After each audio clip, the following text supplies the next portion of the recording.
Donc, je passe tout de suite la parole à nos premières conférencières qui vont nous parler des expériences pandémiques des éducatrices dans le domaine de l'apprentissage et de la garde des jeunes enfants.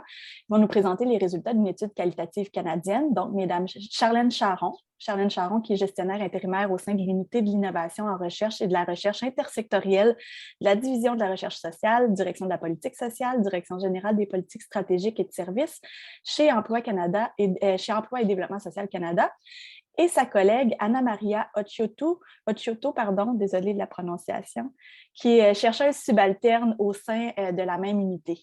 Merci beaucoup, Lise, et merci beaucoup à Dr. Bigra pour l'invitation à participer à l'ACFAS.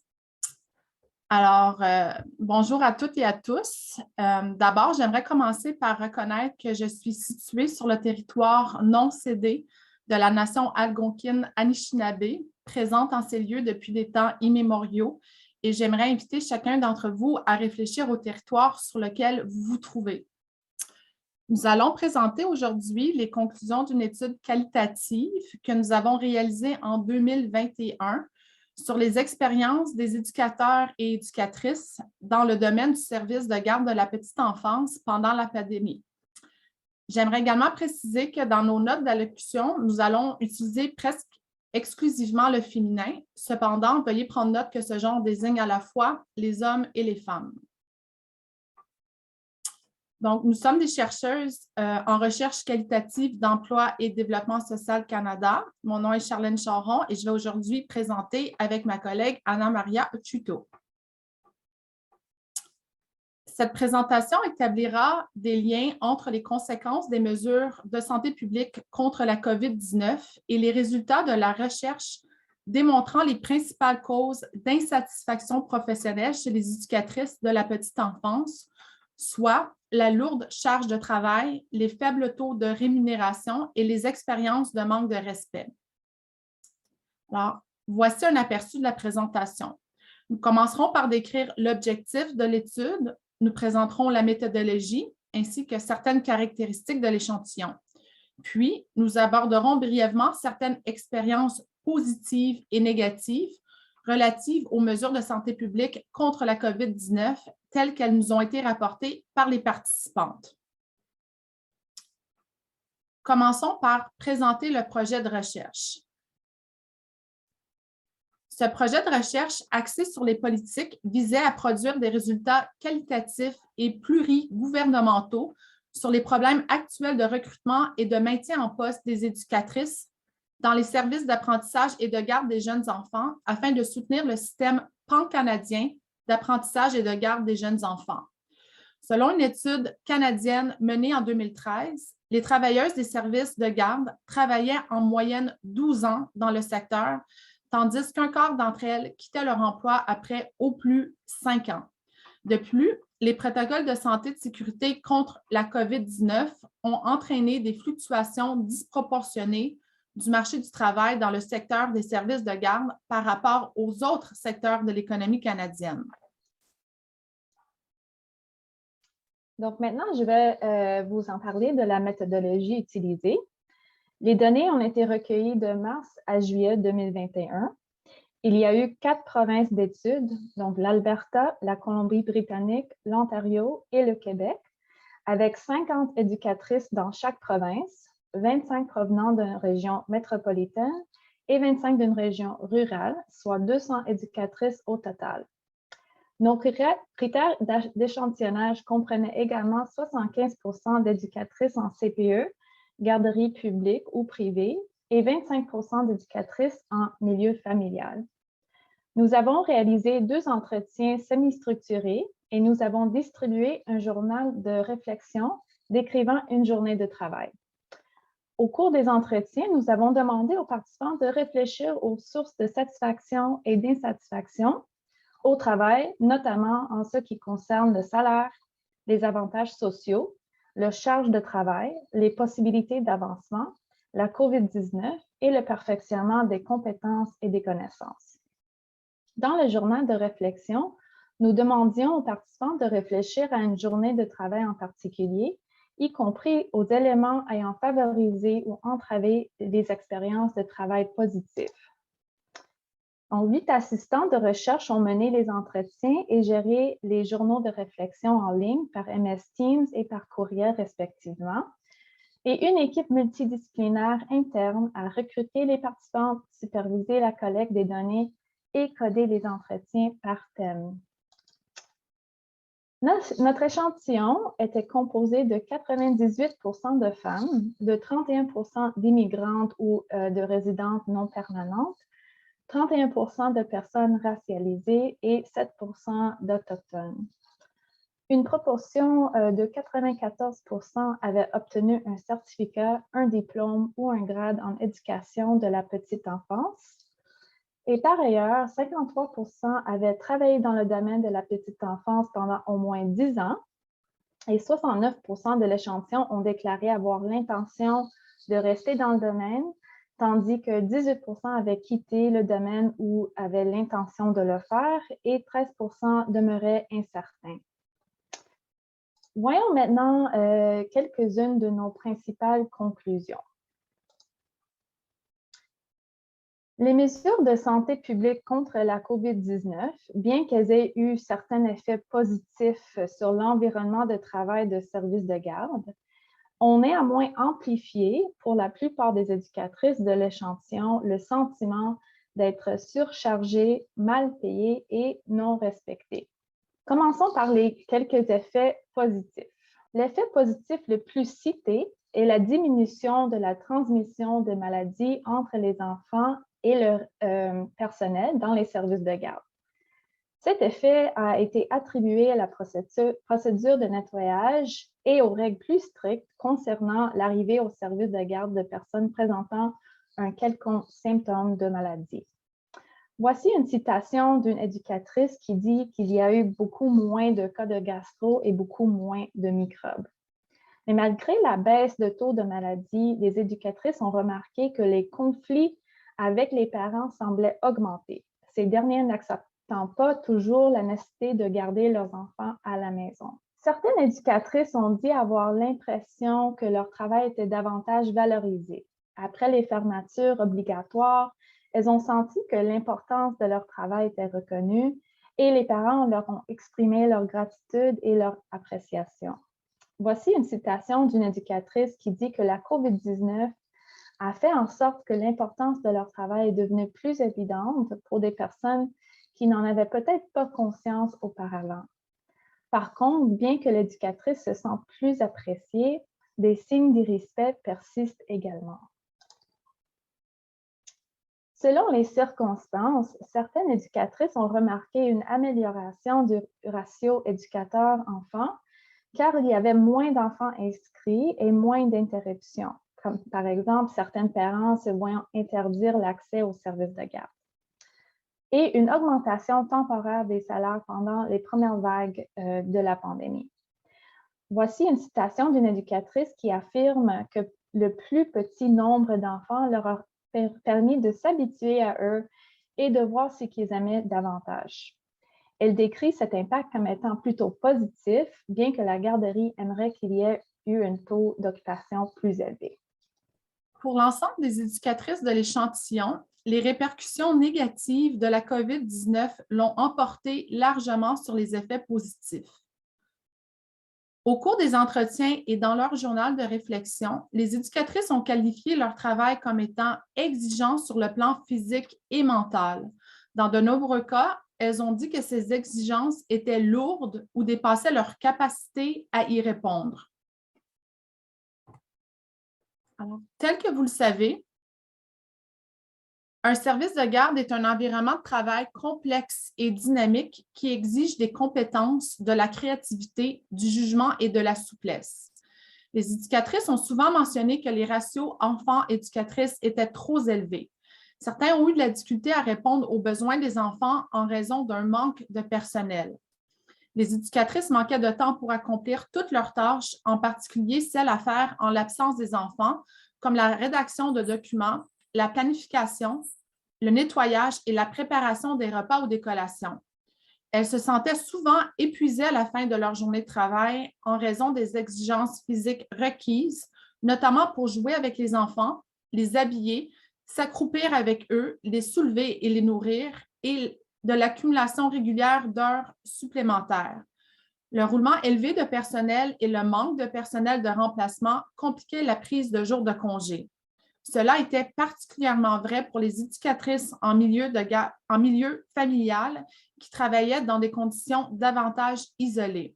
La principale source de charges de travail supplémentaires étaient les nouvelles tâches de nettoyage comme le lavage et la désinfection.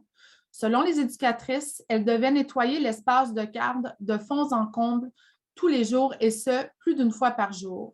Alors, ici, sur cette diapositive, vous pouvez apercevoir une citation d'une éducatrice qui témoigne de ce fardeau, décrivant qu'elle devait désinfecter tous les lieux, allant même aux rampes d'escalier et que cela lui causait du stress.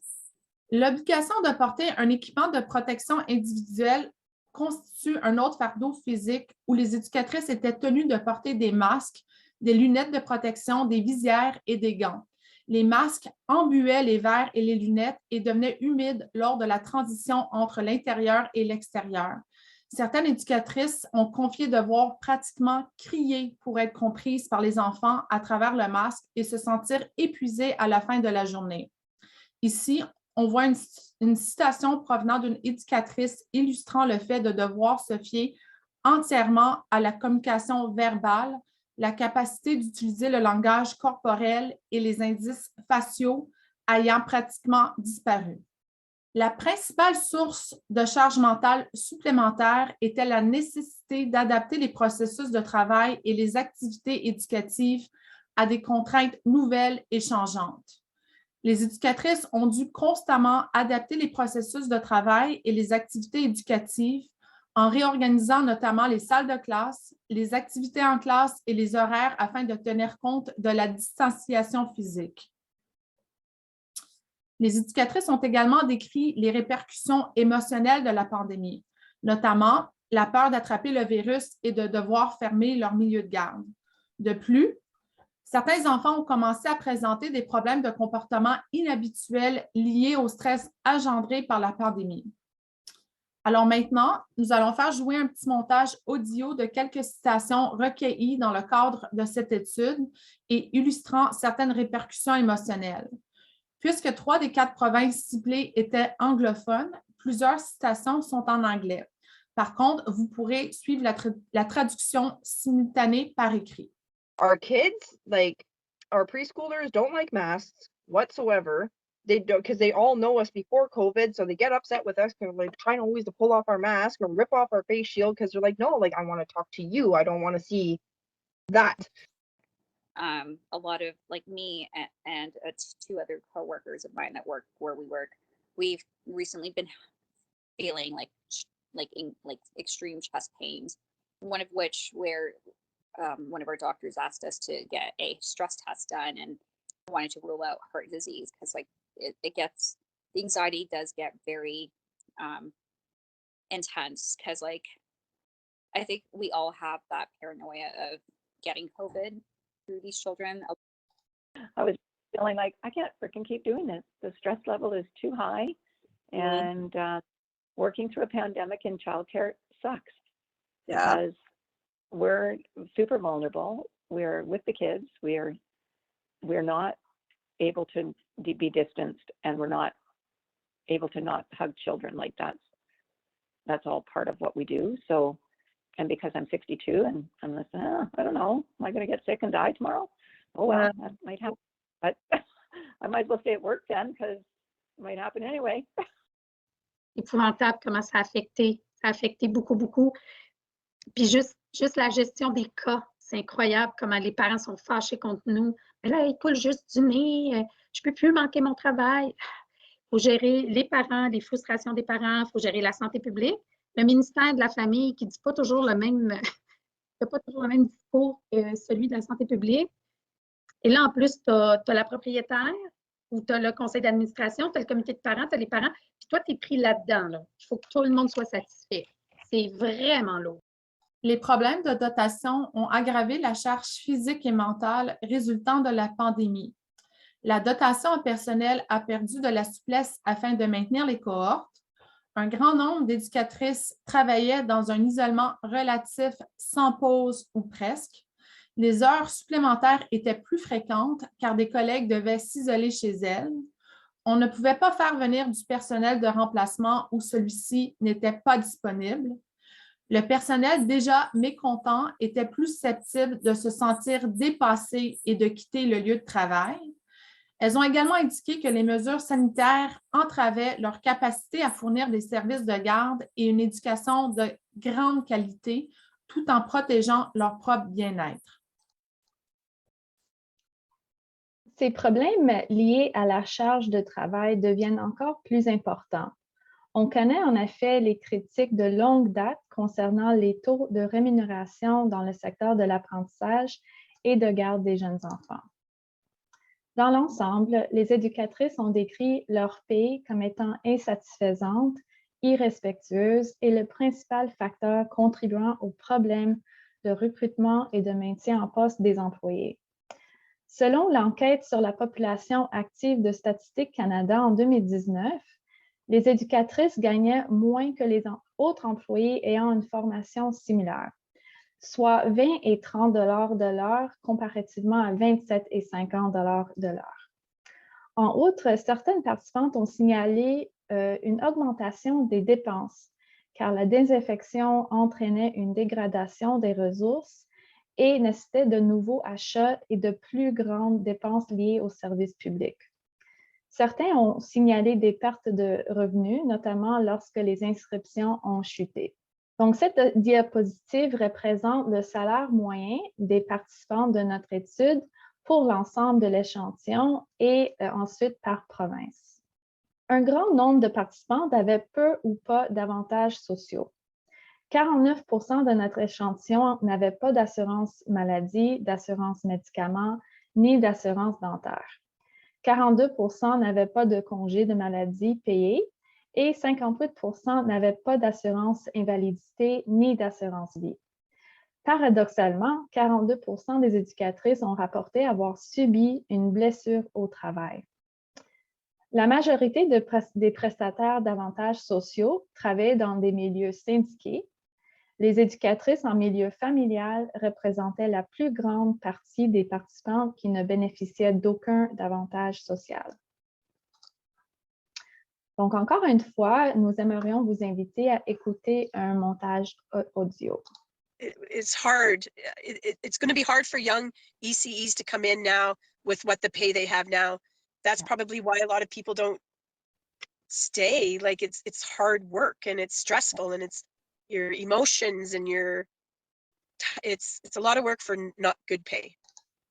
Ouais, non, ben, tu sais, je te cacherai pas que j'ai quand même toujours regardé les programmes universitaires, voir s'il y a quelque chose qui m'allumerait à un salaire meilleur ou voir, tu sais, voir s'il y a des formations ou des certificats ou quelque chose qui prend pas trop de temps qui pourrait comme m'intéresser. Pour le moment, il n'y a rien qui m'a intéressé, mais tu sais, oui, justement, il y a la passion puis il y a le fait que je veux faire ça, mais quand c'est difficile financièrement, ben ça enlève quand même toute la beauté de l'emploi, là. Like the days when I have like children with anger problems who are lashing out and beating me, it's like I did not make enough money for this. Or the day when the child is covered in diarrhea from head to toe, it's like I do not make enough money to do this. So no, I don't feel like it accurately compensates what we do in a day. The number of jobs, like the number of hats we wear in a day, it does not. And I have no retirement fund. So when I choose to be done with this, it's not like I've had the ability to build anything that's going to support me down the line. This is my career right now, but it's not building the next steps of my life. Right. It's keeping a roof over our head right now. It's giving us a life right now, but it's not building anything for us, for me, for the future. Nous avons constaté une divergence frappante entre la valeur que les éducatrices accordent à leur propre travail et leur perception de la valeur que la société accorde à leur travail. Ici, on voit que 97% des éducatrices ont déclaré qu'elles appréciaient leur travail, tandis que 23% ont déclaré qu'elles pensaient que la société valorisait leur travail. Les répercussions des mesures de santé publique contre la COVID-19 ont amplifié le sentiment d'éducatrices d'être sous-payées en augmentant leur charge de travail, leurs responsabilités et leurs risques sans augmenter pour autant leur salaire ou leurs avantages sociaux dans la plupart des cas. Un grand nombre d'éducatrices ont lié cette dévalorisation à leur faible rémunération et à une discrimination fondée sur le sexe et la race relative à l'apprentissage et à la garde des jeunes enfants, comme la perception que la garde des enfants est un travail pour les femmes et qui est non spécialisé. La documentation sur l'apprentissage et la garde des jeunes enfants fait état de l'omniprésence de ces attitudes. Ici, on peut lire une citation d'une éducatrice qui véhicule l'idée selon laquelle si le milieu était dominé par les hommes, la profession serait davantage respectée. Elle rajoute que les éducatrices sont souvent perçues comme des gardiennes naturelles. Cette diapositive est fournie juste à titre contextuel. Elle décrit certaines initiatives et investissements que le gouvernement du Canada effectue dans le domaine de l'apprentissage et de la garde des jeunes enfants, lesquels pourraient potentiellement avoir un impact positif sur la main-d'œuvre dans le secteur. Par contre, il est important de mentionner que ces investissements n'ont pas découlé de nos résultats de recherche et que jusqu'à date, il n'y a pas eu de promesse en vue de mandater notre équipe pour mener une autre étude qualitative permettant d'examiner les effets de ces investissements. En conclusion, pendant la COVID-19, les éducatrices étaient coincées non seulement entre les frais des parents et le financement public, mais également entre les besoins des parents, les attentes en matière de santé publique, leur propre bien-être et leurs obligations professionnelles en matière de garde et d'éducation des jeunes enfants. Les éducatrices croient que leurs bonnes grâces sont tenues pour acquises. Cependant, comme elles l'ont exprimé tout au long de la recherche, on ne peut pas se fier à la motivation intrinsèque de la main-d'œuvre pour mettre à niveau les services de garde au Canada. Nous vous remercions de votre attention et pour de plus amples renseignements au sujet de l'étude, nous vous invitons à communiquer avec nous via l'adresse courriel que vous pouvez apercevoir à l'écran ou nous appeler à notre numéro de téléphone sans frais. Merci. Merci pour cette présentation. J'aimerais souligner que je suis accompagnée aujourd'hui de deux de mes collègues, Stéphanie Tourillon-Gingras et Catherine Piovesan, lesquelles ont participé à l'analyse à la collecte des données. Je crois que Maude est présente aussi sur l'appel. Ah, bonjour Maude. Maude nous a aidés dans la collecte de données pour l'échantillon au Québec dans la région rurale. Merci beaucoup Maude. Puis, je suis également accompagnée aujourd'hui de Christian Paradis, qui est directeur au secrétariat fédéral de l'apprentissage et de la garde des jeunes enfants, si vous avez des questions à ce sujet. Maud dit dans le clavardage qu'elle est vraiment contente d'enfin voir les résultats sortir, qu'elle trouve ça très intéressant. J'ai une question d'Isabelle Lorrain. Encore moi, en fait. Je vais redire un peu la même chose que j'ai dit tantôt. Là. Je trouve ça vraiment, vraiment intéressant comme résultat de recherche. Ça rejoint ma présentation, la présentation de Mme Gravel. Et c'est certain qu'on va utiliser vos données pour nos réflexions à l'interne, à la santé publique, pour voir comment on continue à soutenir les milieux de garde là, en lien avec la COVID. Donc, un très grand merci. Merci à vous. On est très contente d'entendre ça.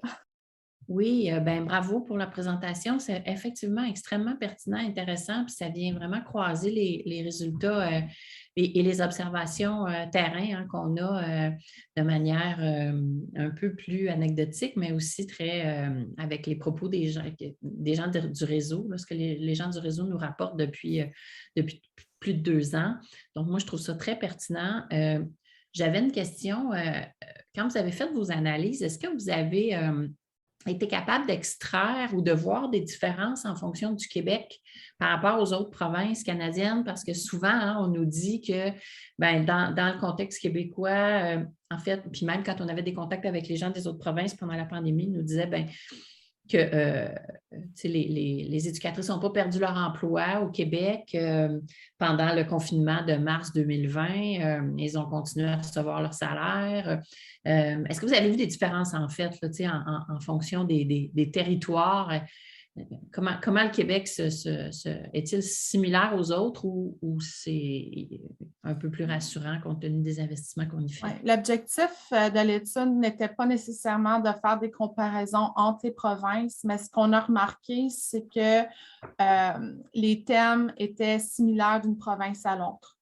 Que l'ensemble des éducatrices nous ont rapporté faire un salaire insuffisant pour le travail qu'elles font, qu'elles avaient l'impression que la société ne valorisait pas leur travail et que leurs conditions de travail étaient lourdes. Donc, ouais. Ça donne vraiment du matériel, en tout cas, pour toutes ces informations-là pour venir témoigner de l'importance de la tâche, mais aussi du travail de reconnaissance à faire pour le travail des éducatrices à l'enfance. C'est très pertinent. Merci beaucoup. En ce moment, le rapport est en train d'être finalisé. On a intégré certains commentaires. Ils vont certainement être partagés avec les provinces, probablement dans un avenir rapproché. Et on espère pouvoir diffuser à l'externe nos résultats de recherche.